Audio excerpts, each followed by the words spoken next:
Chicken ভর্তা কম বেশি আমাদের সকলেরই পছন্দের। একটা সময় ছিল যখন রেস্তোরাঁয় গেলে চিকেন ভর্তাটা অর্ডার দেওয়ার একটা অন্যতম মেনু ছিল। সেই চিকেন ভর্তাই আজকে বাড়িতে বানাবো একদম ঘরোয়াভাবে, কোনো রকম ক্রিম বা এমন কোনো উপকরণ যেটা আমাদের বাড়িতে থাকে না সবসময় সেরকম উপকরণ ছাড়াই। চলো ঝটপট রেসিপিটা দেখে নিই।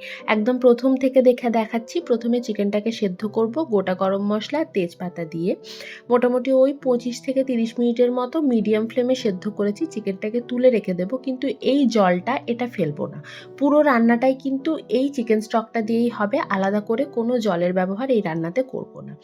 এরপর একটা মশলা রেডি করব। কড়াইয়ে তেল দিয়ে তার মধ্যে গোটা গরম মশলা আর গোলমরিচ ফোড়ন দিয়ে একটা বড় সাইজের পেঁয়াজ কুচিয়ে রেখেছিলাম সেটা দিয়ে দিলাম।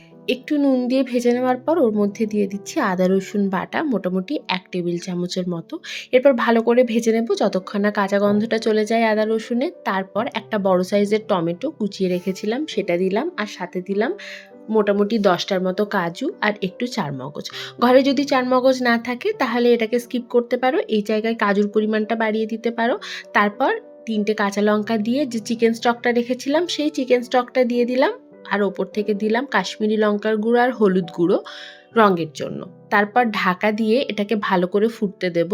দেখা যাবে খানিকক্ষণ পর পেঁয়াজ টমেটো খুব ভালোভাবে সেদ্ধ হয়ে গেছে, তখন এটাকে একটা মিক্সার গ্রাইন্ডার জারে তুলে রাখবো। ওটা ঠান্ডা হলে ওটার পেস্ট বানাবো। যতক্ষণ ওটা ঠান্ডা হচ্ছে ততক্ষণ চিকেনগুলোকে শ্রেড করে নিই। দেখো চিকেনগুলোকে আমি ঠিক এরকমভাবে হাত দিয়ে শ্রেড করেছি, চাইলে তোমরা কিন্তু ঠিক যেরকমভাবে দেখাচ্ছি এরকমভাবে কাঁটা চামচ দিয়েও শ্রেড করে নিতে পারো। এদিকে আমার মশলাটাও ঠান্ডা হয়ে গেছিলো, সেটাকেও আমি ভালো করে পেস্ট বানিয়ে নিয়েছি। কড়াইয়ে সামান্য একটু সাদা তেল দিয়ে মশলাটা ঢেলে দেবো। মিক্সির বাটিটা ধুয়ে একটু জল দেবো, আর বেসিক কিছু মশলা দিচ্ছি: ধনে গুঁড়ো, জিরে গুঁড়ো, একটু হলুদ গুঁড়ো, একটু ঝাল লঙ্কার গুঁড়ো আর একটু গরম মশলার গুঁড়ো। স্বাদ মতো নুন দিলাম। আগে কিন্তু চিকেন স্টকে নুন দেওয়া আছে, তাই সেই বুঝে নুনটা দিতে হবে। এরপর ভালো করে সমস্ত মশলাগুলো মিশিয়ে নিয়ে এটাকে খানিকক্ষণ কষিয়ে নেব। মশলার কাঁচা গন্ধটা চলে গেলে শ্রেড করে রাখা চিকেনটা দিয়ে ভালো করে মিশিয়ে নেব। তারপর আরও এটাকে 2-3 মিনিটের মতো কষিয়ে নেব। এরপর এর মধ্যে দিয়ে দিচ্ছি হাফ কাপ দুধ। যেহেতু আমরা এর মধ্যে ক্রিম ব্যবহার করছি না, তাই ক্রিমের মতো একটা টেক্সচার আনার জন্য আমি এখানে দুধ ব্যবহার করছি।